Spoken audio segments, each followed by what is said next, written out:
পর্বে তোমাদের আলোচনা করব একাদশ শ্রেণী তোমাদের সেমিস্টার 2 এর বাংলা বিষয়ের একটি প্রশ্নপত্র নিয়ে।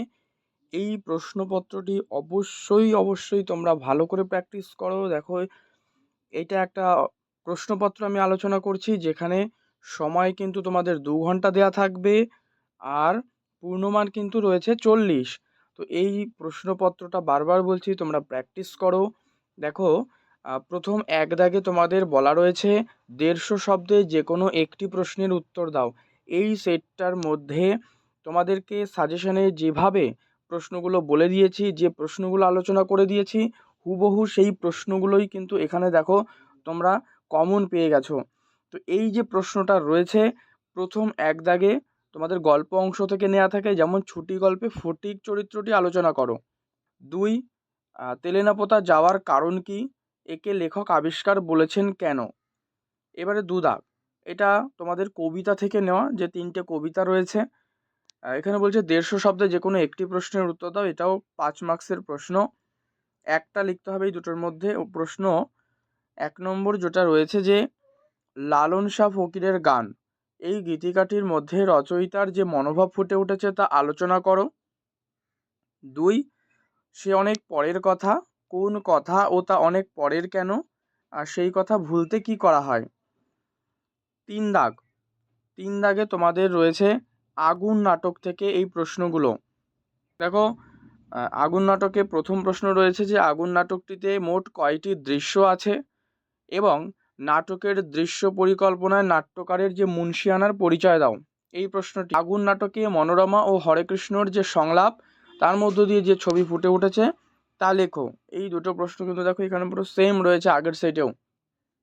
তো এইভাবে তোমরা কিন্তু প্রত্যেকেই কমন পেয়ে যেতে পারো। তো অবশ্যই ভালো করে এই সেটটা একবার দেখে নিও।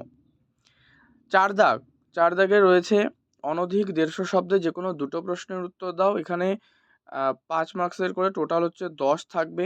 এটা তোমাদের যে পূর্ণাঙ্গ সহায়ক গ্রন্থ রয়েছে পঞ্চতন্ত্র, সেখান থেকে নেওয়া। 4টে কোয়েশ্চেনই থাকবে, 4টে অধ্যায় রয়েছে ওর মধ্যে। বই কেনা, আজব শহর কলকাতা, 25শে বৈশাখ এবং আড্ডা।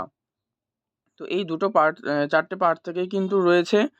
ঠিক আছে, প্রশ্নগুলো দেখে নাও। 1, মার্ক টুয়েনের লাইব্রেরির বিশেষত্ব কী ছিল? আদ্রিজিৎ কিভাবে তার লেখক বন্ধুদের শিক্ষা দিয়েছিল? তো 2 নম্বর, আমার অবস্থা ডডনং হয়ে দাঁড়ায়, ভাবলুম দুগ্গা বলে ঝুলে পড়ি। তো প্রাবন্ধিকের অবস্থা ডডনং হওয়ার কারণ কি, আর তিনি দুগ্গা বলে ঝুলে পড়েছিলেন কেন? 3 নম্বর প্রশ্ন, 25শে বৈশাখ প্রবন্ধে সৈয়দ মুস্তফা আলী গান ছাড়া রবীন্দ্রনাথের অন্য কোন গুণের কথা উল্লেখ করেছেন এবং তার কাছে কবির গান অসম্পূর্ণরূপে প্রতিভাত হয় না কেন? তো এটা কিন্তু 2 যোগ 3, ঠিক আছে, টোটালটা 5 আর কি। 4 দাগ, বাড়ির আড্ডায় মেল মেলে না, এরূপ উক্তির কারণ কি? লেখক কোথায় কাদের সঙ্গে আড্ডা দিতেন? এবার হচ্ছে 5 দাগ, 5 দাগে রয়েছে 150 শব্দে যে কোনো একটি প্রশ্নের উত্তর দাও। 3টের মধ্যে একটা লিখতে হবে। এটা আবার তোমাদের যে সাহিত্যের ইতিহাস বইটি রয়েছে দ্বিতীয় বই, সেখান থেকে নেওয়া। ওখানে কিন্তু দুটো অংশ রয়েছে, একটা রয়েছে আধুনিক বাংলা সাহিত্যের ধারা এবং অপরটি রয়েছে তোমাদের লৌকিক সাহিত্যের নানা দিক। ঠিক আছে, এই দুটো পার্ট থেকে রয়েছে। তবে আধুনিক বাংলা সাহিত্যের ধারা এটা তো একটু বড় পার্ট, এটার মধ্যে 6টা আবার ইউনিট রয়েছে ছোট ছোট। তো যাই হোক, প্রশ্ন দেখো 1, ঔপনিবেশিক বাংলার নবজাগরণ বাঙালির শিক্ষায় কিভাবে প্রভাব ফেলেছিল এটি। 2, বাংলা গদ্যের বিকাশের ঈশ্বরচন্দ্র বিদ্যাসাগরের অবদান। 3, লোককথা কাকে বলে এবং তার শ্রেণীবিভাগ। এই যে লোককথা, এটা কিন্তু তোমাদের লৌকিক সাহিত্যের নানা দিক, এই পার্ট থেকে নেওয়া। তো এখান থেকে এই পার্টটা কমপ্লিট হলো। এইবারে তোমাদের শেষে যেটা থাকবে রচনাটা একবার দেখে নাও কি কি রয়েছে।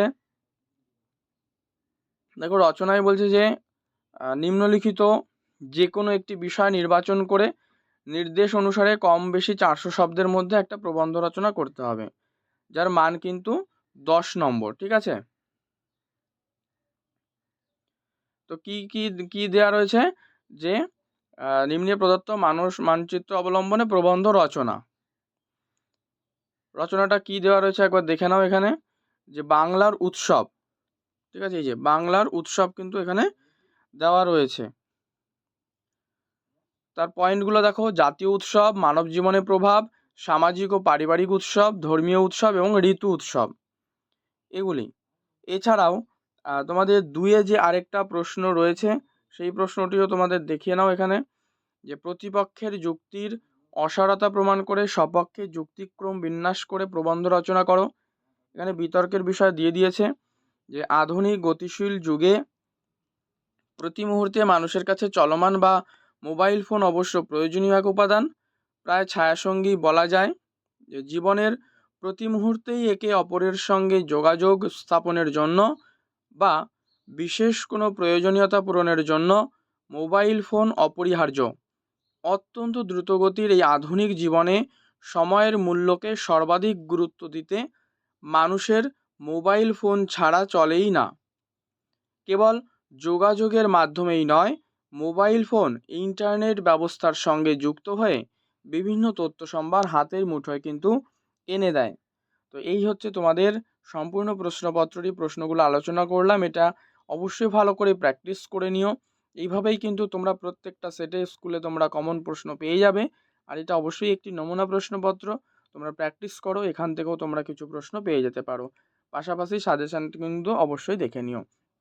আর এছাড়া তোমাদের যদি প্রশ্ন থাকে সমাধানের জন্য, কমেন্ট করে জানিও, তোমাদেরকে সমস্তগুলোই কিন্তু যথাযথভাবে উত্তরগুলি দিয়ে দেওয়া হবে। পর্ব ভালো লাগলে লাইক করো, শেয়ার করো, চ্যানেলে নতুন হলে অবশ্যই সাবস্ক্রাইব করে রেখো।